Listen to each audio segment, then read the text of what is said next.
Elijah, un garçon de 10 ans, marchait lentement dans une rue déserte, ses bras serrant un bébé qui semblait à peine âgé d'1 an. Ses vêtements, trop grands et usés, étaient visiblement des habits de seconde main ayant connu de meilleurs jours. Il ajustait le bébé dans ses bras avec des mouvements prudents mais fatigués. L'enfant, une petite fille blanche, cheveux fins et soyeux, s'accrochait à lui comme s'il était la seule personne en qui elle avait confiance. Ses petites mains agrippaient sa chemise tandis qu'elle nichait sa tête contre son épaule. L'expression d'Elijah reflétait une concentration intense. Son jeune visage était marqué par une gravité inhabituelle, alors qu'il veillait à garder son équilibre tout en tenant fermement l'enfant.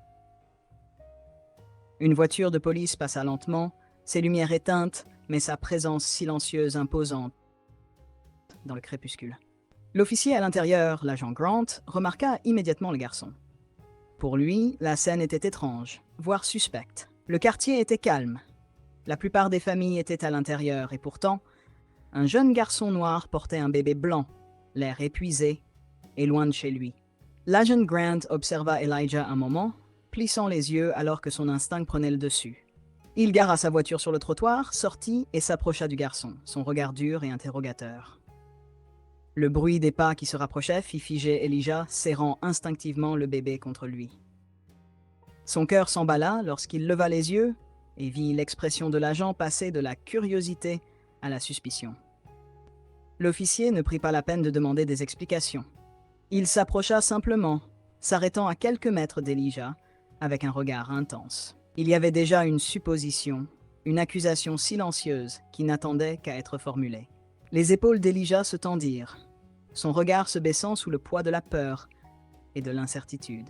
L'agent Grant prit une profonde inspiration, croisant les bras tout en fixant le garçon avec un air sévère. Il lui demanda d'un ton sec ce qu'il faisait avec ce bébé. Sa voix était tranchante, sans laisser place à la douceur. Le regard de l'agent parcourut Elijah, examinant ses vêtements usés, ses pieds nus, la saleté sur ses mains et l'épuisement qui émanait de lui. À ses yeux, il était difficile d'imaginer que ce garçon, avec son apparence négligée et son expression épuisée, puisse être responsable d'un bébé, encore moins d'un bébé blanc. Elijah, bien que terrifié, prit une profonde inspiration et serra le bébé encore plus fort contre lui. Son esprit s'emballait, cherchant des mots qui pourraient convaincre cet homme en uniforme. Il s'était juré de protéger ce bébé, et même maintenant, face aux accusations de l'officier, il refusait de desserrer son étreinte. Il leva les yeux vers l'agent, hésitant à expliquer sa situation, les mots restant coincés dans sa gorge. Le bébé se blottit davantage contre Elijah comme si elle sentait son anxiété. Elijah ajusta sa prise pour éviter qu'elle ne glisse, mais ce geste fut mal interprété par l'agent Grant, qui voyait dans le regard craintif d'Elijah une preuve de culpabilité. Il fit un pas de plus, sa voix devenant plus ferme alors qu'il répétait sa question, insistant pour savoir d'où venait ce bébé. Elijah, le nœud dans son estomac se resserrant, secoua la tête sans pouvoir parler. L'officier, frustré par le silence du garçon, éleva la voix, exigeant qu'il lâche l'enfant. Mais au lieu de céder, Elijah serra le bébé encore plus fort, ses petits bras tremblants sous l'effort. Son visage juvénile exprimait à la fois défi et désespoir. Le bébé, sentant la tension monter, gémit doucement, et Elijah la calma en lui tapotant doucement le dos. Mais cela ne fit qu'attiser les soupçons de l'agent, qui voyait cette scène comme un mystère à résoudre, et non comme un acte d'amour et de responsabilité. Enfin, Elijah trouva sa voix. Il réussit à murmurer quelques mots, expliquant timidement qu'il s'occupait du bébé, qu'elle était avec lui. Mais pour l'agent Grant, ses paroles semblaient faibles, comme une excuse maladroite pour éviter des ennuis. Secouant la tête, il rejeta l'explication d'Elijah d'un geste, son expression devenant encore plus froide. Il affirma que son histoire n'était pas crédible, que c'était le genre de choses qu'une personne coupable dirait pour se justifier. Les yeux d'Elijah s'emplirent de larmes, mais il refusa de lâcher prise. Son cœur battait à tout rompre, et il savait qu'il devait protéger le bébé, coûte que coûte. L'agent, voyant son obstination, perdit patience. Il attrapa sa radio pour appeler du renfort, interprétant la résistance du garçon comme une preuve supplémentaire de sa culpabilité. Quelques instants plus tard, une deuxième voiture de police arriva sur les lieux. Un autre officier sortit, observant Elijah, le bébé dans ses bras, et son collègue frustré. Après un court échange, les agents décidèrent d'emmener Elijah et le bébé au poste. Peut-être qu'à la station, quelqu'un pourrait réussir à faire parler le garçon. Le cœur d'Elijah se serra, mais il tint bon, refusant de lâcher le bébé. À la station, on les conduisit dans une petite salle et on appela une assistante sociale. On proposa à Elijah une chaise, mais il resta debout, tenant fermement le bébé dans ses bras, ajustant son poids pour qu'elle soit à l'aise. L'enfant, bien que calme, semblait alerte, ses grands yeux observant les lieux inconnus. Peu de temps après, une assistante sociale entra dans la pièce. C'était une femme douce et bienveillante, nommée Mme Brooks. Elle s'agenouilla pour se mettre à la hauteur d'Elijah, lui adressant un sourire chaleureux. Sa voix était douce, presque maternelle, alors qu'elle se présenta et expliqua qu'elle était là pour l'aider. Pour la première fois, Elijah sentit une lueur de soulagement. Son ton rassurant contrastait fortement avec la dureté des officiers. Elijah regarda Mme Brooks, hésitant, mais le poids des événements de la journée l'avait épuisé. Il savait qu'il ne pouvait porter ce fardeau seul plus longtemps. Lentement, il commença à raconter son histoire. Il expliqua que le bébé s'appelait Lily et qu'elle n'était pas une enfant qu'il avait trouvée par hasard, mais la fille de son ancienne voisine, une femme nommée Sarah. Sa voix trembla alors qu'il décrivait les difficultés que Sarah avait affrontées. Il parla de son combat contre l'addiction, de l'appartement exigu où il vivait, et de la façon dont sa propre mère, avec une générosité infinie, avait aidé Sarah et pris soin de Lily lorsqu'elle ne le pouvait pas. Elijah se souvenait de ces moments où sa mère préparait des repas pour Sarah, achetait des provisions supplémentaires ou berçait Lily pour calmer ses pleurs. Mais bientôt, la voix d'Elijah se brisa en racontant la tragédie qui avait bouleversé leur vie. Sa mère, son pilier, était tombée gravement malade et était décédée soudainement. Quelques jours plus tard, Sarah avait succombé à une overdose, laissant Lily sans personne pour s'occuper d'elle. Elijah, les larmes aux yeux, expliqua à Mme Brooks comment il s'était retrouvé seul avec Lily. Il avait promis à lui-même qu'il ne l'abandonnerait jamais. Malgré sa propre douleur et son deuil, il avait pris Lily dans ses bras et décidé de la protéger coûte que coûte. Il parla des jours passés à marcher dans les rues, cherchant de la nourriture, dormant parfois à peine. Tout cela pour s'assurer que Lily ne manquait de rien. Sa voix était tremblante, mais chaque mot portait une maturité et une responsabilité bien au-delà de son âge. Il raconta comment il la berçait lorsqu'elle pleurait, chantant des berceuses que sa mère lui chantait autrefois. À travers ces mots, Mme Brooks sentit l'amour inconditionnel et le profond attachement qu'Elijah avait pour Lily. Les policiers, qui écoutaient silencieusement dans un coin de la pièce, baissèrent les yeux, visiblement mal à l'aise. Leur méfiance initiale semblait désormais cruelle face à l'histoire déchirante d'Elijah. Mme Brooks, touchée par son récit, posa une main réconfortante sur son épaule et lui assura qu'elle était là pour l'aider. Mais lorsque le sujet de la séparation fut évoqué, se raidit. Mme Brooks tenta de lui expliquer doucement que selon les règles du système, il était peu probable qu'un garçon de 10 ans puisse rester avec un nourrisson. Les paroles de l'assistante sociale, bien qu'empathiques, tombèrent comme un coup de massue. Elijah secoua la tête, refusant d'accepter cette réalité.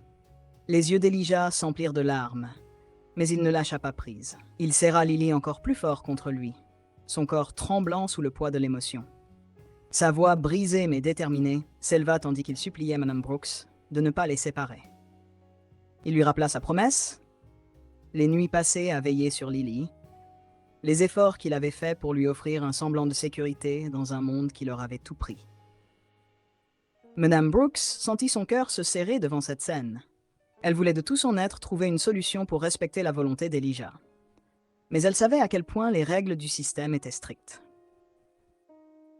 Pourtant, l'intensité du regard d'Elijah, sa détermination à ne pas abandonner Lily, la touchèrent profondément. Elle lui promit qu'elle ferait tout ce qui était en son pouvoir pour les aider.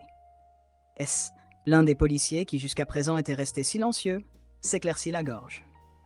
Il regarda Elijah, puis Mme Brooks, et suggéra timidement qu'il pourrait y avoir une exception, que peut-être une solution unique pourrait être trouvée pour permettre à Elijah et Lily de rester ensemble.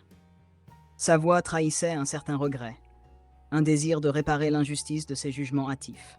Madame Brooks hocha la tête, réfléchissant à la suggestion du policier. Elle regarda Elijah, toujours debout, tenant Lily avec une fermeté presque désespérée.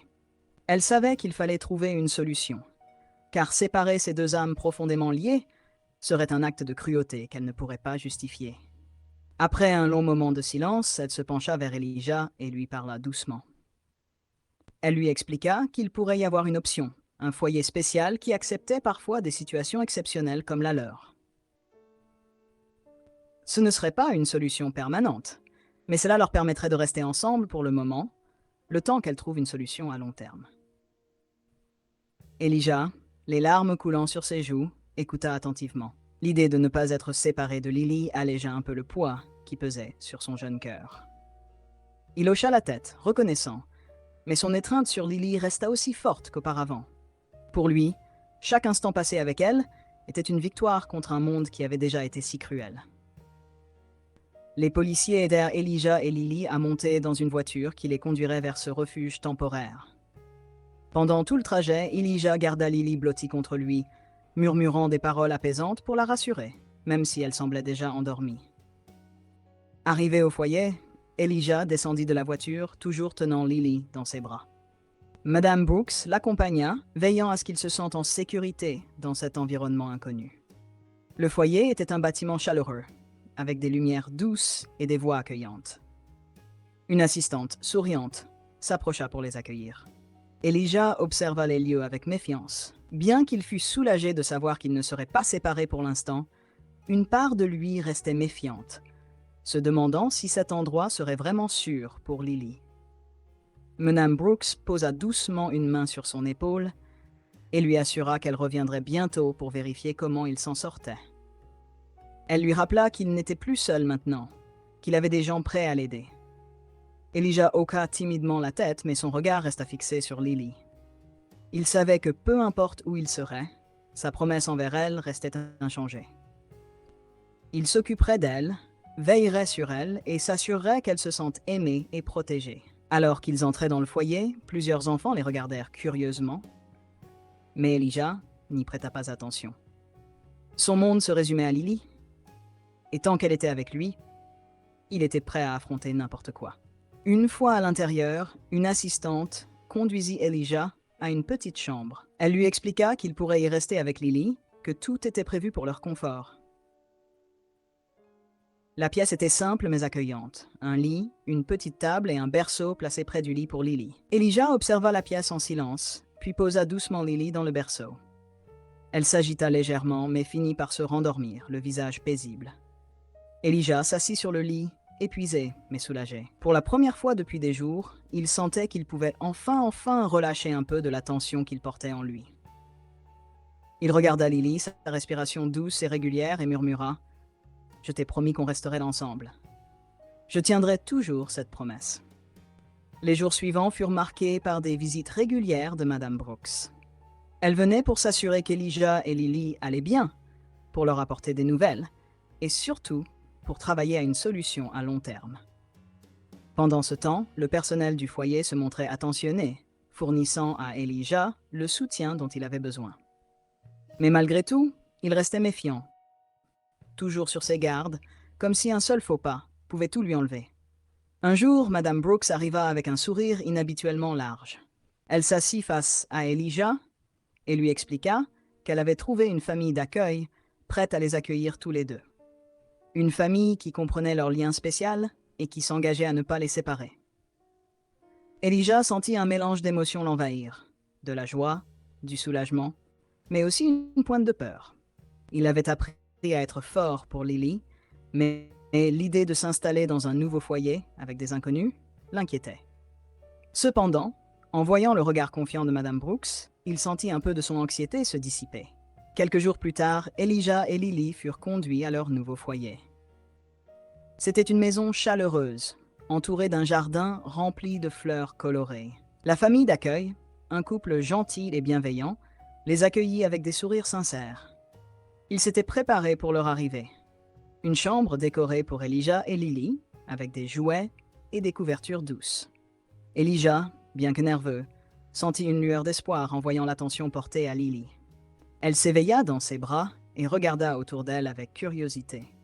Le couple s'approcha doucement, prenant soin de ne pas effrayer Elijah, et lui expliqua qu'ils étaient là pour les aider, pour leur offrir un endroit où ils pourraient se reconstruire.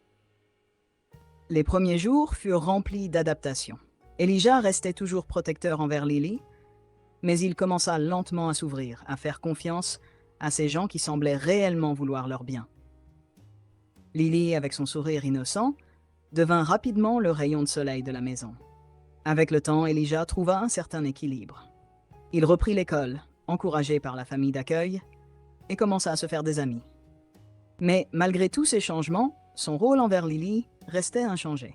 Il continuait de veiller sur elle, de la bercer lorsqu'elle pleurait, et de lui murmurer des promesses de protection. Au fil des mois, la vie d'Elijah et Lily prit un tournant inattendu. Leur histoire, partagée par Madame Brooks et le foyer d'accueil, avait touché de nombreuses personnes dans la communauté. Des dons affluèrent pour les soutenir, et même des inconnus offraient leur aide, inspirés par le courage d'Elijah. Un jour, Madame Brooks revint les voir avec une nouvelle qui changea tout. Le couple qui les accueillait souhaitait devenir leur famille permanente. Ils avaient vu en Elijah un garçon exceptionnel, et en Lily une enfant pleine de vie et d'espoir. Ils ne voulaient pas seulement les aider temporairement, mais leur offrir un foyer définitif. Elijah, en entendant cela, sentit un poids énorme se lever de ses épaules. Il regarda Lily qui jouait joyeusement sur le tapis et comprit qu'ils avaient enfin trouvé un endroit où ils pourraient rester ensemble, un endroit où ils seraient aimés et protégés. La procédure d'adoption fut lancée et peu de temps après, Elijah et Lily devinrent officiellement membres de cette famille aimante. Elijah, pour la première fois depuis longtemps, sentit qu'il pouvait enfin respirer, qu'il n'avait plus besoin de se battre seul. Mais sa promesse envers Lily restait gravée en lui. Il savait que, peu importe ce que la vie leur réservait, il serait toujours là pour elle. Cette histoire, empreinte de courage, d'amour et de résilience, continua d'inspirer ceux qui la connaissaient. Elijah et Lily, liés par un destin tragique, avaient trouvé leur bonheur dans un monde qui leur avait d'abord semblé cruel. Et à travers tout cela, ils avaient prouvé que même dans les moments les plus sombres, l'amour et la détermination pouvaient éclairer le chemin.